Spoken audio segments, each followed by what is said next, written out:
Salut à toutes, j'espère que vous allez bien. On se retrouve pour une nouvelle vidéo. Je vais répondre à l'une d'entre vous qui m'avait posé une question par rapport à mon expérience sur les produits de la marque Abelli et qui souhaitait avoir des retours, savoir si je continuais cette routine avec les soins que j'avais pu tester. Pour celles qui ne connaissent pas, Abelli, c'est une marque qui fait des cosmétiques donc uniquement bio, labellisés Cosmé Bio, et à base de produits de la ruche, beaucoup de miel, beaucoup de gelée royale. J'avais eu l'occasion de connaître cette marque pendant une soirée organisée pour des blogueuses. Et à cette époque-là, je ne connaissais pas encore toutes ces marques qui orientaient leurs produits vers les produits de la ruche. Et j'avais bien accroché à l'époque avec cette nouvelle marque. J'avais commencé le premier soin par un produit que j'ai gardé très longtemps dans ma routine, qui est le sérum dynamisant. Alors moi à l'époque je ne connaissais pas vraiment tout ce qui était sérum parce que je faisais une association d'idées un peu de me dire le sérum c'est plutôt fait pour les peaux matures, alors qu'en fait pas du tout, ça peut s'adapter à n'importe quel âge, c'est juste que le concentré d'actif est beaucoup plus prononcé et donc normalement plus efficace pour les effets sur la peau. Souvent, ce que j'ai remarqué, c'est que sur ce type de produit, c'est assez gras. Donc soit c'est des crèmes qui sont très riches, soit c'est très huileux et pour les peaux mixtes ou pour les peaux grasses, c'était pas forcément super.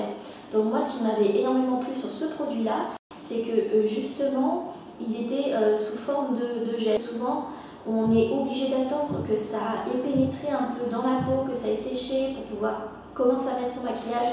Et ça, c'est vrai que c'est autant de temps perdu. Et là, j'avais vraiment accroché sur ce produit-là parce que justement, en 30 secondes, c'était dans la peau.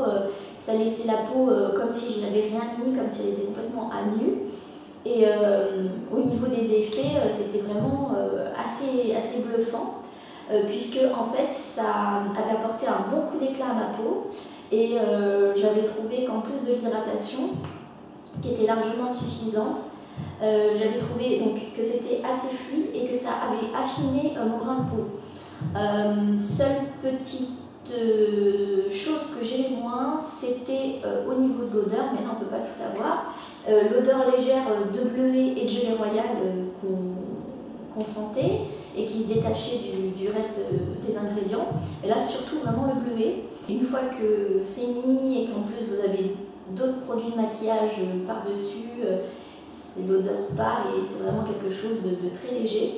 Donc ça c'est un produit que j'appliquais le matin juste avant de me maquiller et le soir dans une routine après le démaquillage.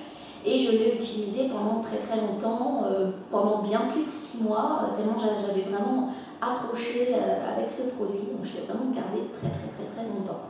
Donc si j'avais qu'un seul produit de la marque à vous conseiller, mais alors là c'est vraiment à titre personnel parce que j'avais vraiment préféré ce produit-là, ce serait vraiment le sérum dynamisant. Par la suite, j'avais eu un autre produit sous forme de crème vitalisante en fait, donc un produit un peu plus riche, un peu plus gras, que j'ai pas forcément utilisé très souvent, ou plutôt par période. Je pouvais l'utiliser en complément du sérum.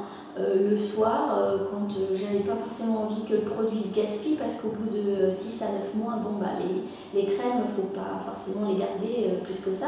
Et du coup, je l'utilisais plutôt en hiver, là où ma peau avait un peu plus besoin d'hydratation, parce que forcément, c'est pas parce qu'on a la peau grasse qu'on n'a pas besoin d'hydratation. La crème en elle-même, si vous avez la peau sèche ou une peau normale, elle est très hydratante.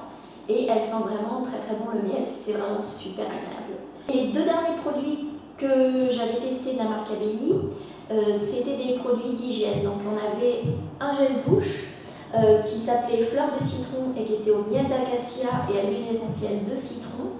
Et alors l'odeur c'était juste une tuerie, surtout que j'avais commencé à le tester pendant l'été. Là le citron apportait cet aspect de fraîcheur qui était super agréable, radouci en fait par l'odeur de miel qui venait en complément, donc c'était vraiment juste à tomber. Moi j'avais vraiment craqué sur le gel douche. J'avais regretté d'ailleurs qu'il n'y en ait pas plus dans le packaging. Et l'autre produit d'hygiène, c'était un shampoing pour cheveux normaux. Et là, toujours fleur d'acacia, donc il y a le même nom, et au miel d'acacia, à l'aloe vera et à l'eau florale de lavande. Donc là, forcément, il y avait une petite odeur de lavande qui prenait un peu plus le pas sur le reste des ingrédients. C'est ce qui avait fait que j'avais préféré plutôt le gel douche au shampoing. Mais ça ne m'avait pas empêché de l'utiliser. J'avais bien aimé, notamment parce qu'il avait effectivement rendu mes cheveux doux et je les avais trouvés plus légers. Et quelque chose qui n'était pas vendu par la marque sur l'emballage, c'est le fait qu'il avait un léger pouvoir démêlant. Alors, je ne vous dis pas qu'il fait le travail d'un après-shampoing parce que là ce serait vous mentir, c'est pas du tout le cas. C'est vraiment que j'avais senti qu'il avait une petite action vraiment sur le démêlage. J'ai dit tiens, oh bon bah, une bonne surprise. Donc voilà, moi je pars du principe que je préfère avoir une bonne découverte comme ça plutôt que d'avoir à l'énoncé d'un produit, s'attendre à quelque chose et finalement en être complètement déçu. Donc voilà, j'espère que j'ai su répondre à la question de la personne qui m'avait demandé de faire la vidéo. Si vous êtes intéressé par d'autres produits cosmétiques avec d'autres marques qui font des cosmétiques ou des produits bio au miel, sachez que vous pouvez faire la recherche directement sur le blog Belle Ambroise et vous trouverez d'autres articles dessus. Il y a notamment la marque Polenia qui est pas mal et que j'avais testé en baume, mais bon là c'était vraiment pour parler juste de la marque Abelli puisque c'était ce qui m'était demandé. Voilà, donc j'espère que la vidéo vous aura plu. N'hésitez pas à me laisser votre commentaire en fin de vidéo. Si vous avez des questions sur la marque Abelli ou sur d'autres marques, n'hésitez pas. Voilà, je vous fais de très gros bisous et puis je vous dis à la prochaine fois pour une prochaine